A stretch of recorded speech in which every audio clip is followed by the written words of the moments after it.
Welcome to Igniting the Spark. I'm your host, Stephanie James. Listener, I'm sending you so much love in this moment from my heart to yours. I hope that you can just take a pause wherever you are and just take that moment to take that deep breath into your body. Lately I've been talking about the importance, it's like breathing ourselves back in. And what happens when we take that deep breath and it's like imagining ourselves taking up residence behind our own eyes and then bringing that breath and dropping into your heart so that you can feel that heart space and just marinate in that space for a moment, knowing that this is the place where you are most connected to yourself, to that divine spark that is you. And it is absolutely the place where we can come together and be connected to one another. So, oh my goodness, I'm so excited today to bring you our guest, Brea Segger. And she is a master of somatic emotional integration. She's a facilitator, a podcaster, a speaker. She's an internationally recognized master of somatic emotional integration across, she guides individuals across the globe as well as communities towards clarity, alignment, and inner freedom. With decades of experience, she helps people access their full potential through nervous system restoration, emotional alchemy, and profound self knowledge. So thrilled to have you here on the show, Bree. Thank you for being here. I'm so happy to be here, thank you. Well, I one of the things that of course caught my attention, so many things about you, Bree, but that one of the things that was really interesting to me is that you've had this gift of like tuning into others' emotions and their energy since you were a little girl.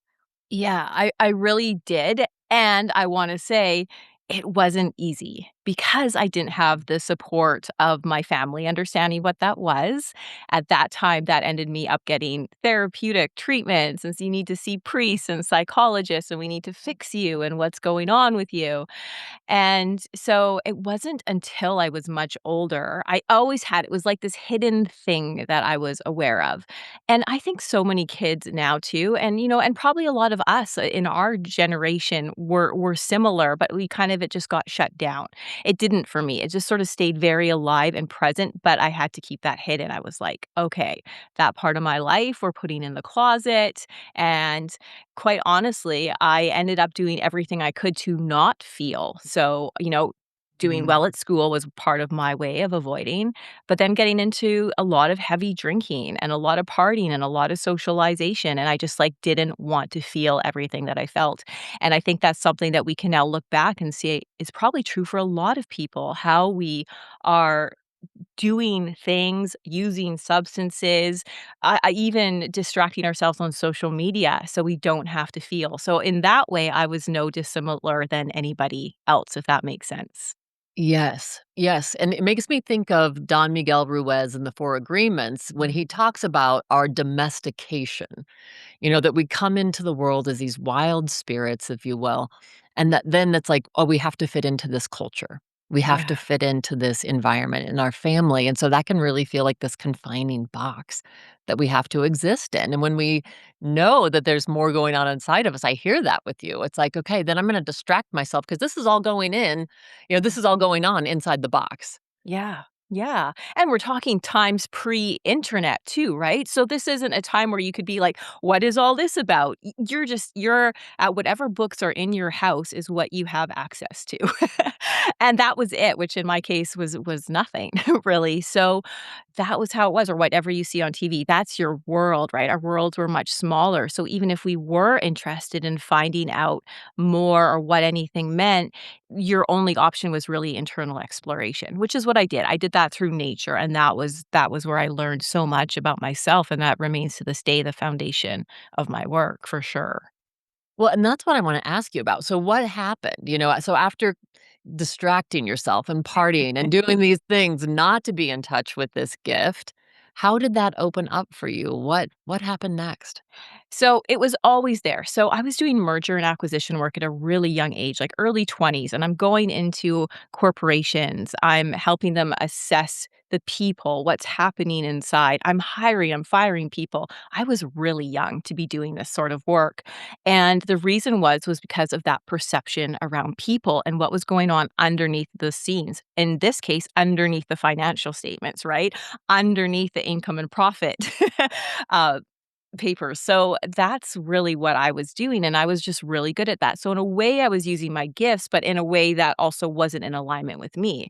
Um, yes, it was fascinating to me. I had a business degree. I found all of this sort of interesting, but where that was coming from inside was security. I wanted to be okay. I wanted to make money. I wanted to like make sure I'm okay and safe in this world. And so it wasn't from this great, I'm so excited to be doing this, or I really feel aligned with this work, but it all sort of ran in the background. Eventually, I honestly got burnt out. I was in my late 20s, and imagine someone working 12, 14 hours a day. I'm out with clients in the evenings. It's that sort of lifestyle. I'm traveling all over. That was my life. And I'm drinking. I'm drinking heavily almost every night. I'm like, I just can't do this anymore. Like, I can't do this. And so I decided to go to Africa. Some friends of mine had started a little project in Nairobi. Long story short, some things happened there. We ended up going to Zanzibar for Christmas, and I found a nonprofit there called Hands Across Borders, and I knocked on their door. These were people from the same town I'm from, Victoria, British Columbia. And I'm like, "Hi, do you need any help?" And they're like, "Well, yeah, we need a business instructor." I'm like, "Oh my goodness." So that point was I 20 at 28, 2008, 2007, end of 2007, 2008. And that was really, like, a very definite mark of change in my life where I was like, I'm not making money, it had nothing to do with that, but I'm doing something I love and that I'm passionate about, but more than anything, I spent 5 months there. It gave my nervous system a break. Like, just Mm. me on the Indian Ocean. For anyone that doesn't know Zanzibar, it's stunning, um, and I'm teaching, I'm doing something I love. There's no cell phones, there wasn't much for that anyways at that time. Internet rare, you had to dial up maybe once a week, I would go on there. It was just a huge, huge break for a system that had been in overdrive since I can remember. So that was the big change for me. Wow, that's so powerful, and I love that. I mean, as serendipity would have it, just walking up, and then, of course, you're exactly what they need. Yeah, yeah, and how those things happen is always, and I think this is it. When we make that request of the universe, whether that's like, "This isn't working, I need another way," or, like, just sort of that surrender, that's where I was at that point. Like, I was like, "I don't know. I don't know." And this essentially was handed to me. It involved me walking down the beach for 30 minutes and knocking on a door. Well, and I love too what you just said because there's an art to surrendering to the universe, to the divine flow, and when we stop just pushing our way to Yeah. try to make something happen and trust that things will show up for us. Yeah, it's so true. And that doesn't mean, as you probably tell the people you work with too, that doesn't mean we just become, yogi sitting on the mat all day long. It involves actually showing up in the world, but it comes from a place of ease and a place of knowing and alignment, curiosity, which is exactly to your point. It's not force, it's not push, but it's Mhm. still taking the steps in the world, and that was truly what I was doing at that time, and I've tried to continue to do. But of course, as we are all human, we love to mess up all the time, and there's lots of learning in that too. Of course. I mean, this is not about perfection. I always say to my own clients, this is about practice, Absolutely. right? So we're here practicing, and sometimes practice is messy, and we don't do it right, and then we get information that helps guide us to the next point, the Mhm. next place. And so I'm curious if we just follow your journey a little bit more, what would you say for you? What was that journey about for you? What did you learn? What was the importance of you being there, and how did it take you to the next place in your life? It was about learning that there was an okayness and the stillness inside of me, sort of how you even started this podcast, right? It's like we can pause and there's an okayness in there. Before we recognize that, though, that pause, that stopping feels quite confrontational. For me, that felt like a flood of emotions and other people's emotions and energies that I could sense. And so it didn't feel like a safe place to be in for too long. Whereas this was like, wow, I can really, really get to know this. I would go out into the ocean and I would float on my back for about 2 hours, and it's just so buoyant there. And I was just there, full surrender into the ocean, full beingness. And I was getting Mm. so much out of it, not from the brain, not like downloads of messages. It was nothing to do with that. It was, I'm okay. Like, there's a deep sense of okayness in there. And I had just never felt okay before. And there's so many different ways we can come into an okayness, but I think this is deep down what all of us human beings crave in a way. We wanna know that we're okay. Never mind the finances, the money, the relationships, like, we want to know that we're okay. And so this is really now how I guide my clients, like, can we get to know that place, that space of okayness, recognizing it doesn't really have words, right? If it has words and you're like, "And it's this, and it's that," and we have this big definition for this, then we've just gone back into the mind, and that's okay. But that's different from that deep, deep knowing and trust, and that's really what the foundation of what I was building over those 5 months. And I sorta had started, 6, 7 weeks in. That was how long I remember the 5-week mark, it was like, whoa, like, I'm not on edge. Like, that was my big recognition. I'm not bracing for something because, like so many of us live, I was ready for the next email, the text message, the phone call. "Bree, you need to be here. Hey, this needs to happen. What do you think of this?" And all of these are and then never my personal relationships and family and all of those things that we have in our life. I was always expecting and ready for that. And this was just like, wow, there's space. There's space. So getting to know that was a huge changing point, and that was 5 or so weeks in, and then that just Mhm. continued to open up after that. Yeah, I mean, and the power I'm hearing too of you weren't doing something and you weren't waiting, you weren't in the waiting place, you were being. Yeah, being. What a profound shift. Yeah. Yeah, it really was, and so I'm very fortunate that that opened up for me when that did, and that really just, allowed me to start to follow that in my life going forward. Yeah. Yeah. Well, and I know you work with your clients on this thing of consciousness through a somatic lens, through a somatic lens. What does that look like? What I have found is that when I first started working with clients, I was working with them like many people do, talking through things. And I also had like this sort of, I guess you could say, this idea of like I could help heal them, right? I had my agenda for my clients. And this is going back years ago. And I wanted them to always leave feeling happy and good, as though like I was the one responsible for fixing them. So for most people that are listening can probably resonate with this. One, that doesn't make me feel very good, right?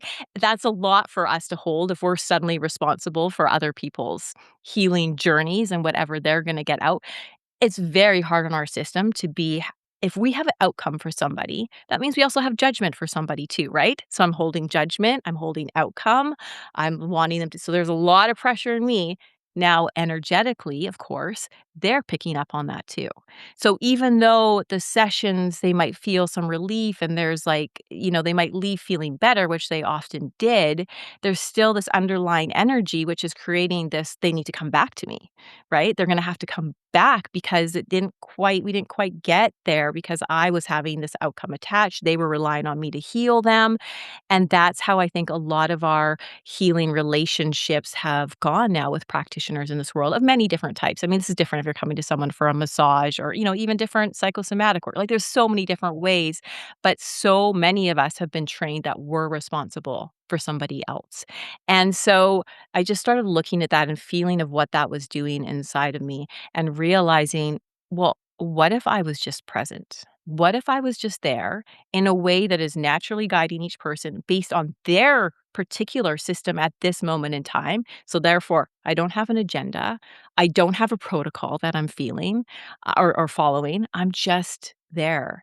And so, this has turned into something where now, yes, I work with people all over the world and they're getting to know that okayness and that deep soul connection within themselves, which is very practical. Like, I don't want it to sound, too woo-woo. It has nothing to do with that. It has to do with this very practical essence that we all have inside of us that we can tangibly feel and live from and move from and make decisions from. And so that's the basis of my work now.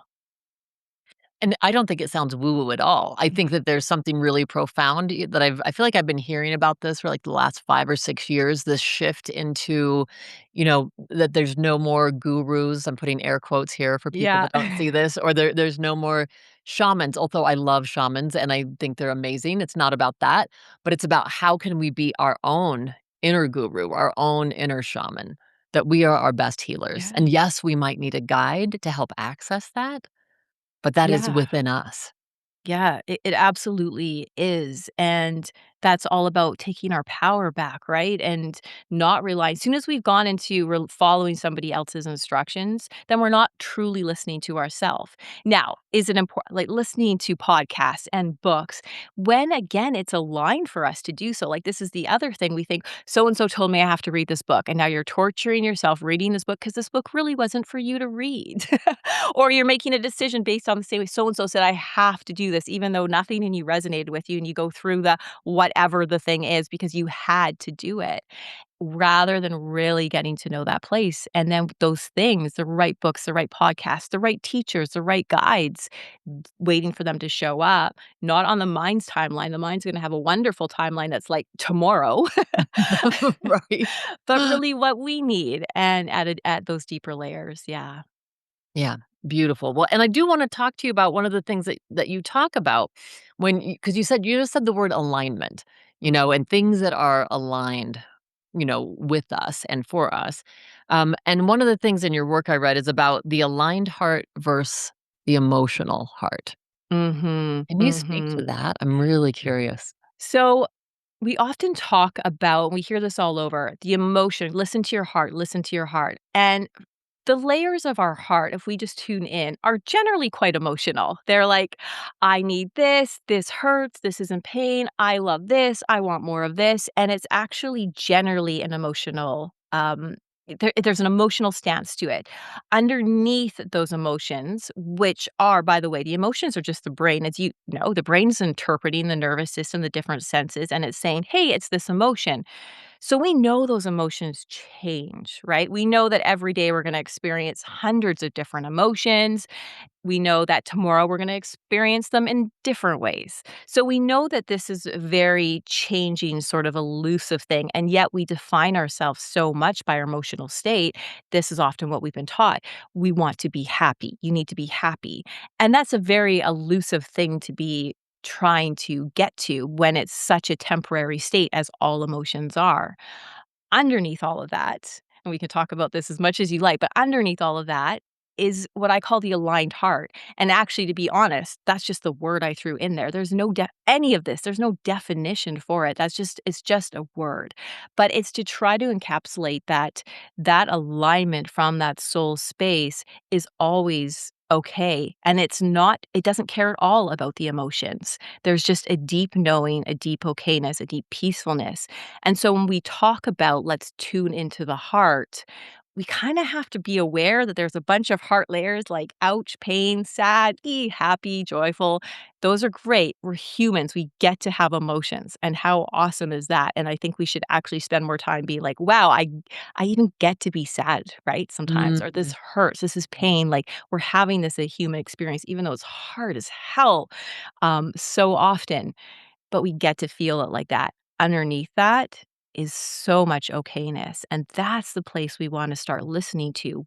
Where is that aligned heart leading us? Where is those, you know, the path for us that makes the most sense, but is actually following something bigger than us, that source connection, God within, that connection to all.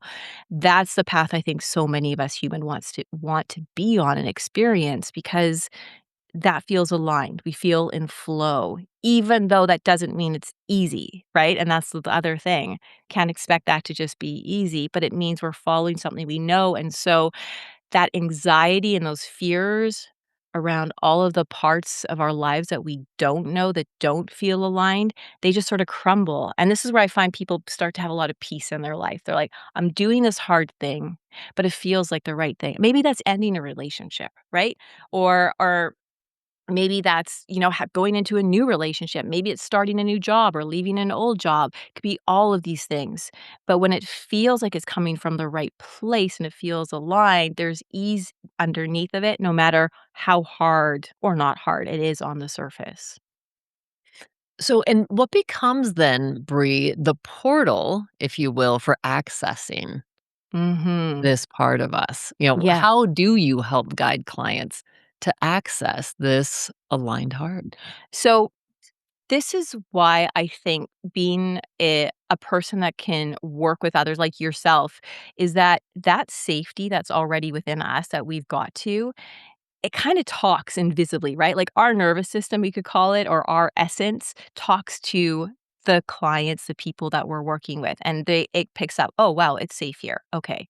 So why is safety so important would be how do we get there, right? What does that even mean? As soon as we're on guard, which all of our systems essentially are for the most part because of how we've been raised, because of what the world has showed us and taught us, we're so concerned about like making enough money, being in good relationships, how are our kids doing, how are our parents doing, all of these things that have kind of taken over our systems, so to say. Um, and so we're like, okay, we're not feeling really truly safe. And I know that's a weird thing to say because right now, I'm safe. There's walls, there's roof, nothing's gonna is imminently gonna kill me. But our system doesn't really feel safe, and this is why so many people, of course, are on antidepressants and have anxiety and, like, all these different things because deep layers don't feel safe.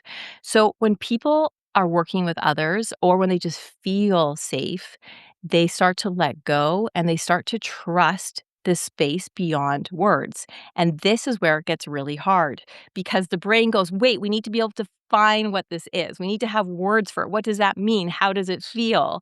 And this is how I work with my clients. We're getting them to trust that there's not going to be words, that it's a sense, it's a deep knowing, that it's different for everybody. And it's your unique spark, it's your unique soul connection. It has nothing to do with me or others. Yes, it's all connected in a way, but your way of interpreting or sensing that is going to be different than my way.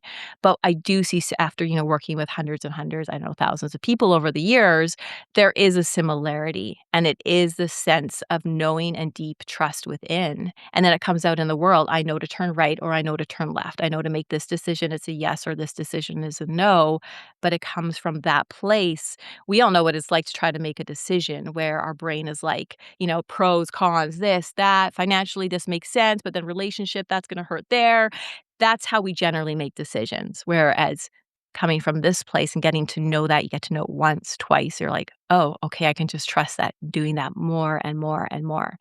So that's what I'm working with my clients. And honestly, I have them lay down. We put a sleeping mask on and we just like go in. I mean, we talk first, of course. We get to, Yeah. there's that.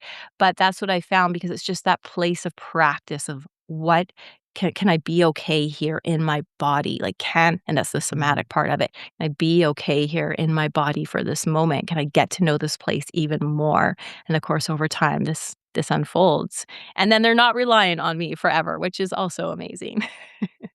Well, and beautiful work. It's the cultivating this deeper level of consciousness, if you will, and connection with ourselves. That alignment I'm hearing, like that's always there within us, but we're not always still enough to hear it, to Yeah. be with it. Yeah, because that stillness is simplicity, right? And our lives are anything but simple. And so we expect our journey inwards to be difficult, involve a bunch of books, rules, things we have to do. I can't tell you how many people come to me and they have a whole like 2 to 3 hour morning process to try to feel okay. It's like this meditation, and then I go do this, and it's not that there's any. If you love doing that, of course, but a lot of people are doing it because they think they have to attain a certain state, and really, it's more of just pausing and stopping and just getting to know the simplicity of it. It doesn't have to be complicated, but we do need a sense of safety, and I think that's where teachers, guides, people that really understand that space can be helpful at first while we're getting to trust that within ourselves. Yes, exactly, right? Because they're holding, you and I hold space for others. And when you're with someone who can be that guide, they can hold excuse me, that space of safety until the person actually can start owning or Yeah. experiencing that safety within themselves. Yeah, exactly.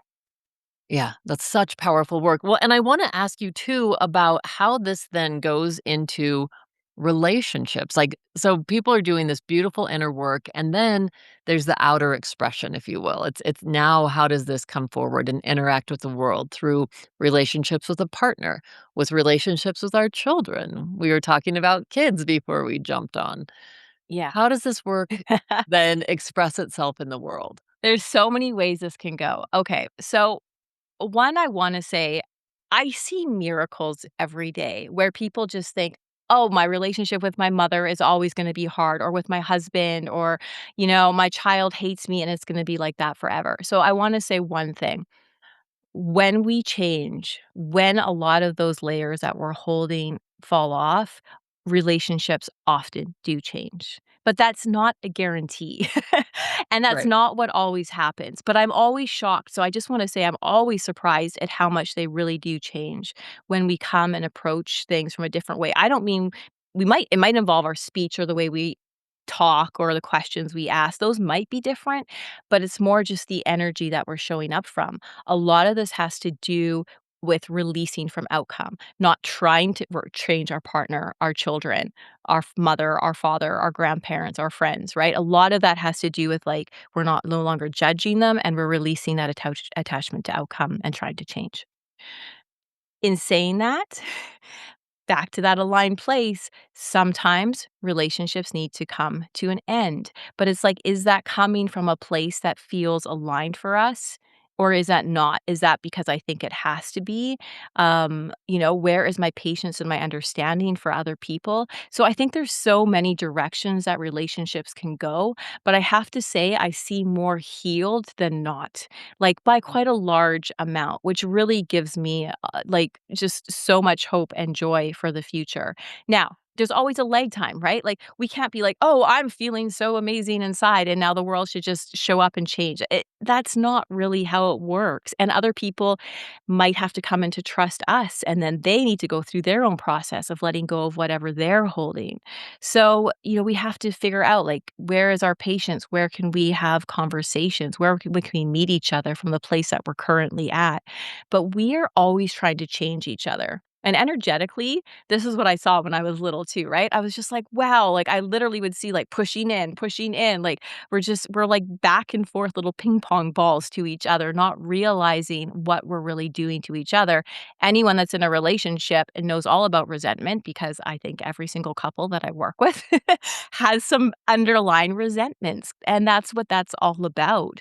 Try to change, that person doesn't get me, now I'm gonna try to change them, they don't get me, okay, I'm gonna walk away, now I have resentment, fine, I'm gonna walk and we really have so much resentment in our relationships, and I think starting to become fearless of really allowing ourselves to feel that and be with that and recognize, like, that doesn't make you a wrong or a bad person is some of the first things that we can really do is start, like, yeah, being very real.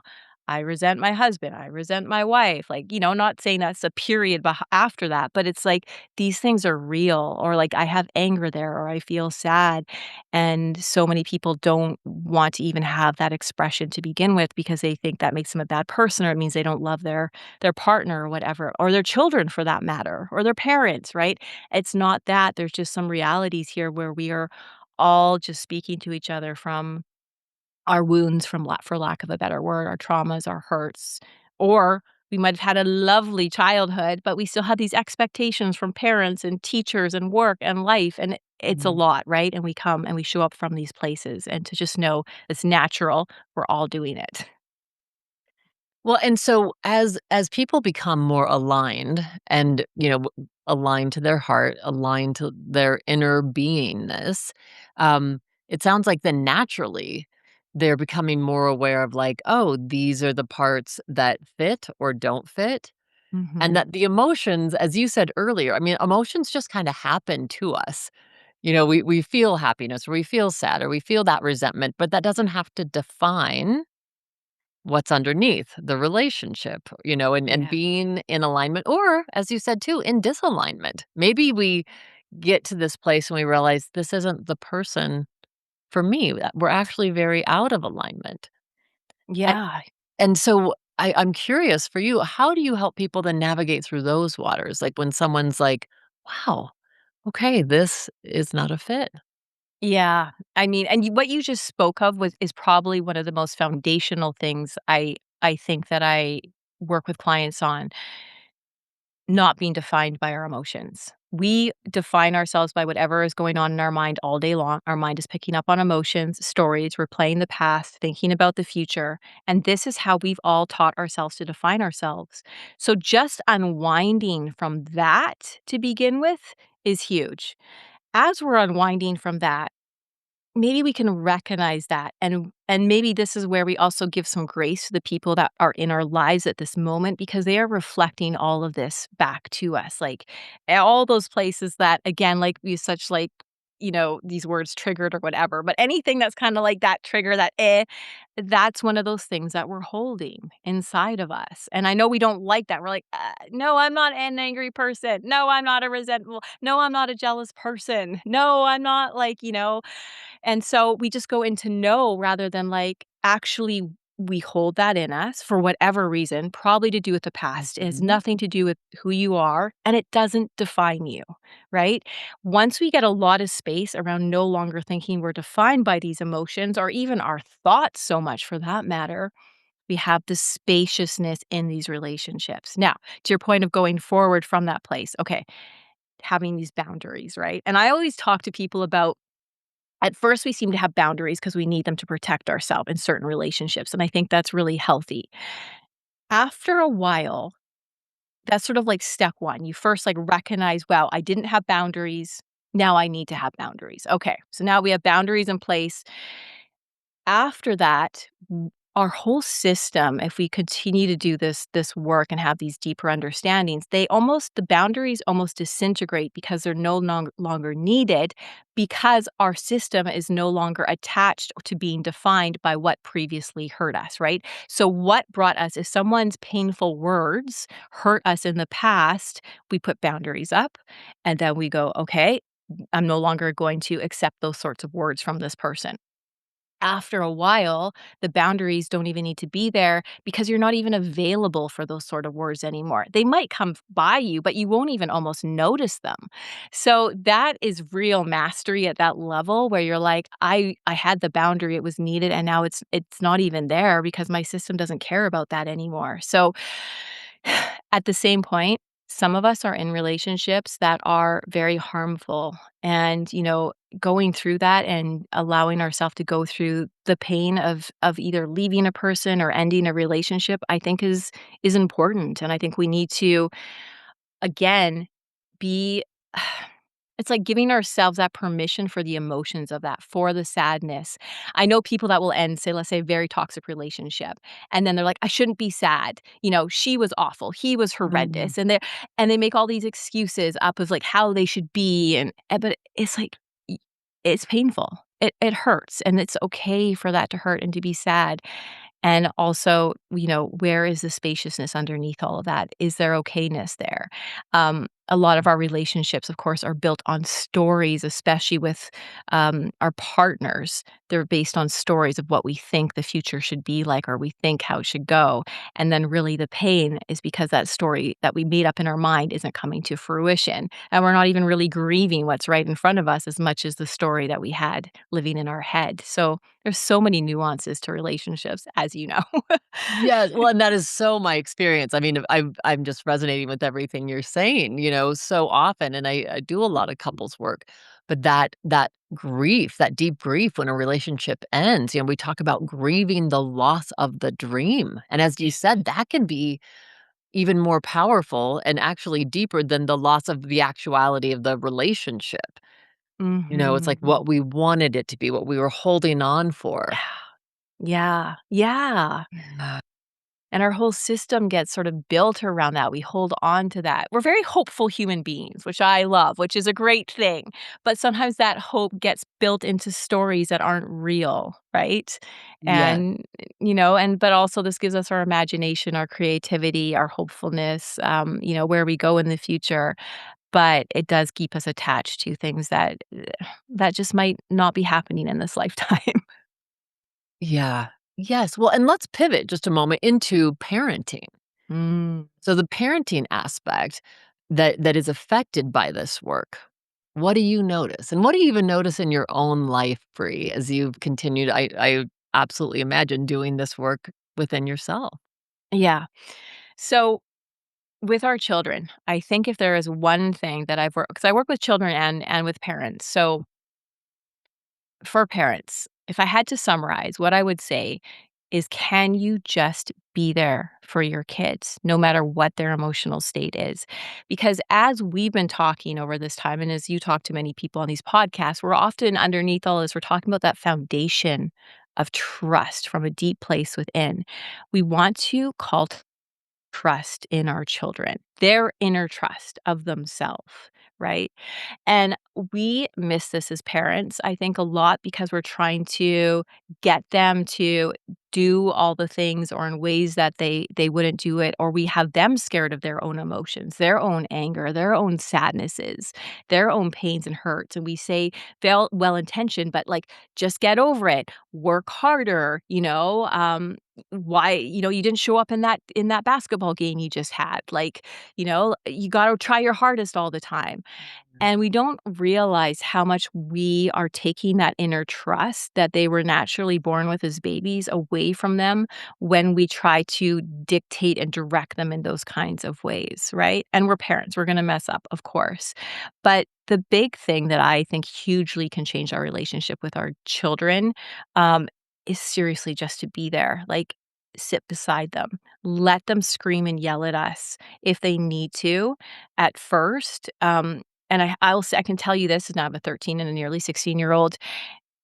I sat there with the 3, the 5-year-old, the 6-year-old meltdowns, the breakdowns, and I sat there. And those all started to pass quicker and quicker until they were absolutely non-existent. And I don't even mean over years. I mean over a very short period of time, because they trusted that I was just there, and that allowed them to trust that they could go through their natural process of being sad, being angry, whatever their big emotion was, and that it was okay and it wasn't scary to have big emotions. So that was the big thing around that.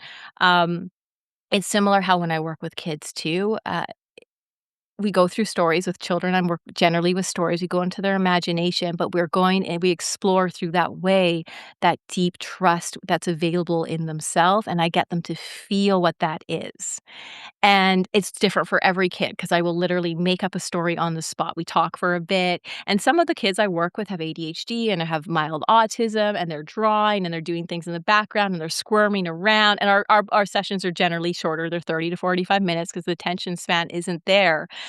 But what happens is that kids get this stuff so quick. For us, there's like layers upon layers upon layers to go through. For children, it's really fast and quick. It can be 1, 2, 3 sessions at most.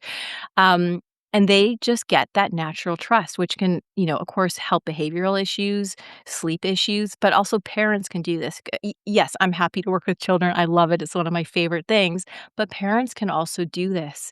And it's just harder when you're a parent because again, you're attached to outcome, right? We all want the best for our kids, but that's kind of the exact same place we get in the way of ourselves because we have these ideas of how our kids should be and what their lives need to look at like and what they need to accomplish. And so that's why it's harder for parents to do this. But where you can't, you're letting them be. We got to get off the phones. We got to listen to them. We got to just be a presence beside them.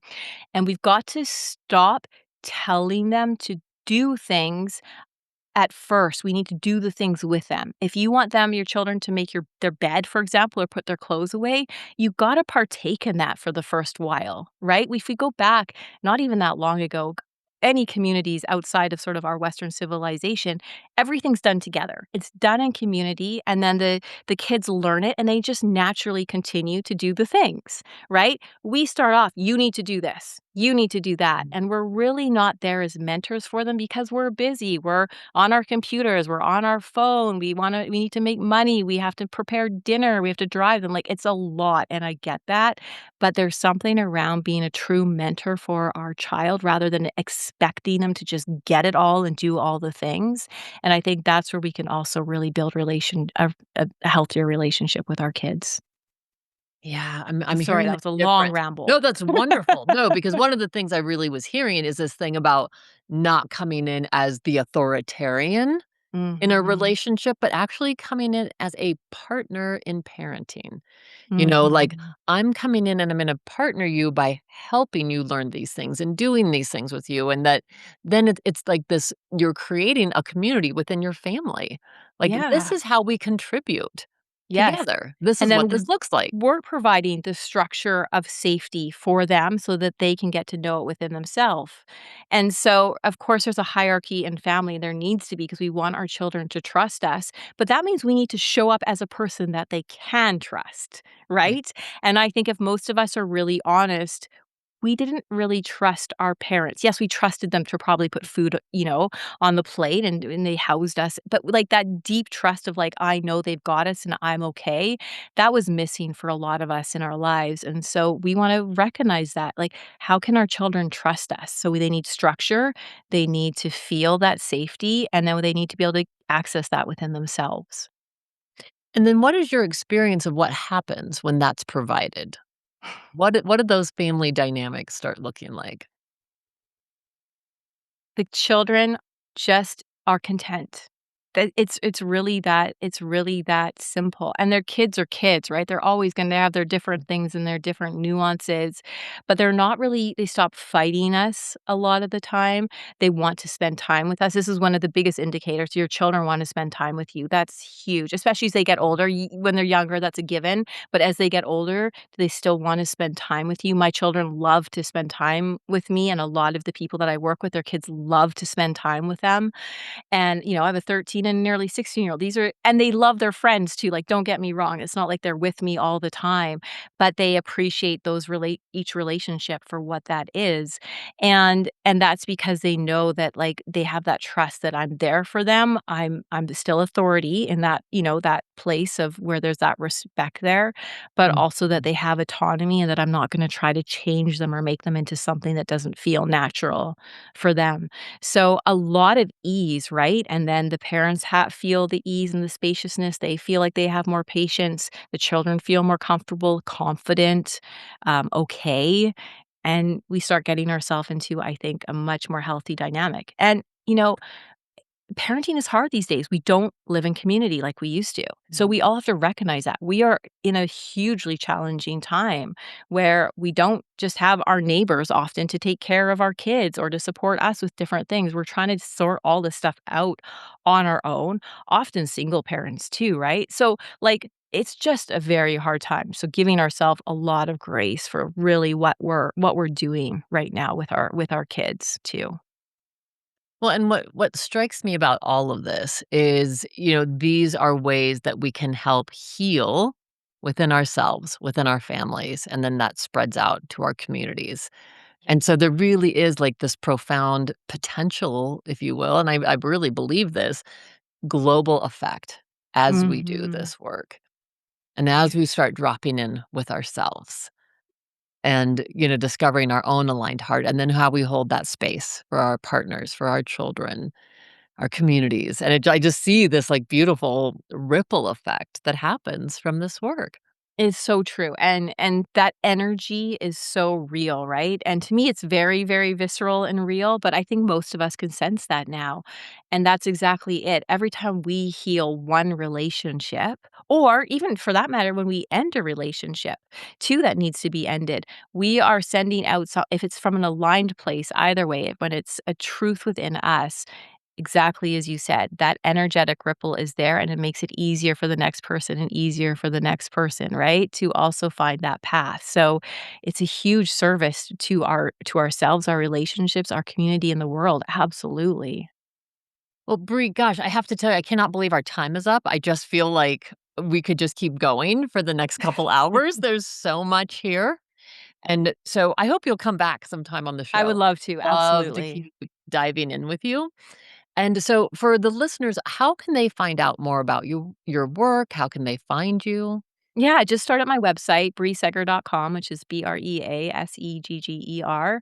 And I have a full list, but send me an email and contact me and see if there's space, and I have some retreats coming up this fall, 3 of them, I think, 1 in September, a couple in November, so there's a few different ways, and I do 6-month and 12-month mentorship programs too, where we really, really deep dive into everything, so they're amazing, and, I actually do feel like there's 1 or 2 spaces left in September, October, I wanna say, Okay. possibly. Possibly. Okay. Yeah. Awesome. Yes. And about your podcast, we never touched base on that. How do people find your podcast? Yeah, so go to my website, it's called Beneath the Story, it's just getting launched, the first few episodes will be out next month, I need to have you on there, by the way, so we need to schedule that Love in, it. and it's called Beneath the Story, and we're taking people doing amazing things in life and then what was happening underneath, so we're really yeah, it's all about what the things we don't hear about, so yeah, Yeah. that's the premise of the podcast. Beautiful. Wonderful. Well, and as we're wrapping up today, what is, if we haven't spoken about this, if this has not been brought up, what is an essential message that you want to leave with the listeners? Hmm. The way that you start the podcast is really essential, which is just the pausing. Can we recognize the emotions, the brain, everything is happening on the outside? It doesn't define us. And there is a space available within us.